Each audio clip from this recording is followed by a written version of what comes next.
I live right next to a Navajo reservation and have made friends with many of the people there my age. We like to hang out, play video games, and just be normal teens. I walk over a lot since my best friend lives a little less than a mile away from me. This isn't a long trek and usually only takes me about 25 to 30 minutes. I made this trip dozens of times and have grown very comfortable with it. I know the people along the way, so I'm not scared or on edge. There is a patch of forest, however, about midway there. It's a little unnerving sometimes. There was always that feeling of being watched. This was a regular occurrence for me, so I tried to just ignore it and shake it off as my mind playing tricks on me. This day I spent more time at my friend's house than I meant to, and when I left it was already getting dark. I reached the stretch of forest right as the sun disappeared from the sky. I shivered a little as I readied myself to begin the journey through. I was 10 steps in when I heard a branch snap. You know the sound, the one that screams there is definitely someone or something there with you. I froze, not sure of what I should do next. Should I run? Should I turn around and book it back to my friend's house? I didn't know the best option in this situation. I whispered, "Hello?" hearing my voice crack as the words fell from my lips. I don't know why I even opened my mouth, but it was out there, so I listened for any reply. My heart sank when the answer came back in the sound of my voice. "Hello?" I started to breathe too fast. My heart pounded against my chest. I felt like I might faint. "Hello?" My voice came again, but not from my mouth. I wanted to run, but my feet felt cemented to the ground. I couldn't scream. I couldn't reply, as my voice echoed over and over from a short distance away. I couldn't pinpoint exactly where it was coming from. It sounded like it was everywhere around me.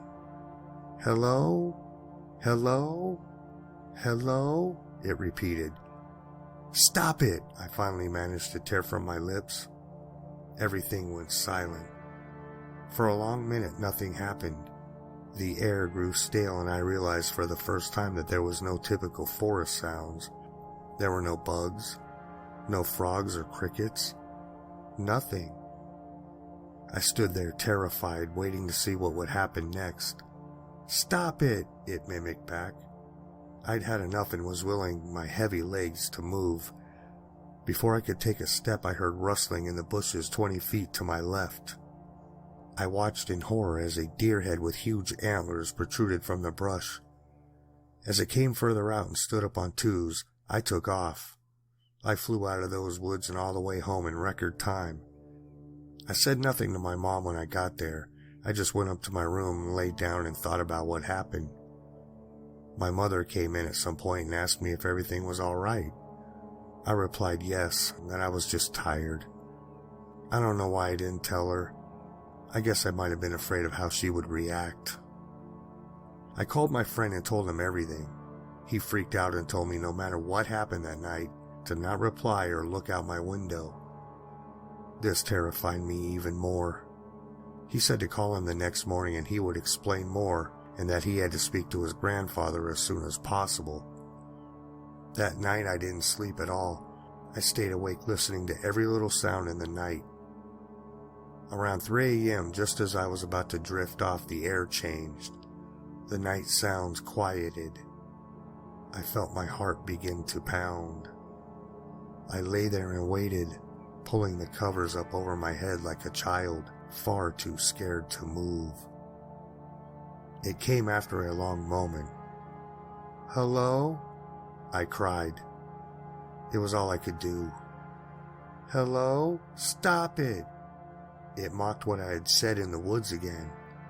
It was terrifying enough when it copied what I said, but then it did something new.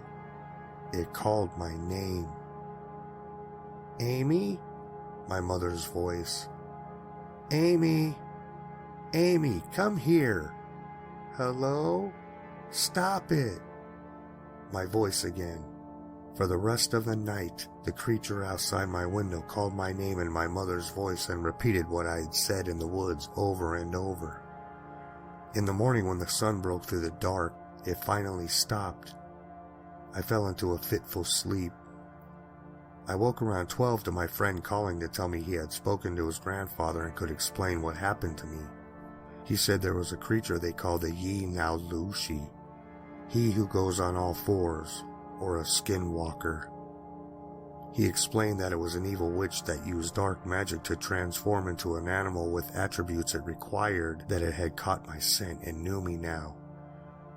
I was also given a warning that since it knew me, it would always follow me, that I would always have to be careful. Last night I heard scratching on my window, then a low hum. The creature began saying my name again, but also adding in things I hadn't said in my mother's voice. At one point it started calling my name, but drawing it out really far, like, Amy. It tried to get me to come outside or to open the door and let it in my house. This went on all night. At this point, I feel like I'm going crazy. I don't know what to do.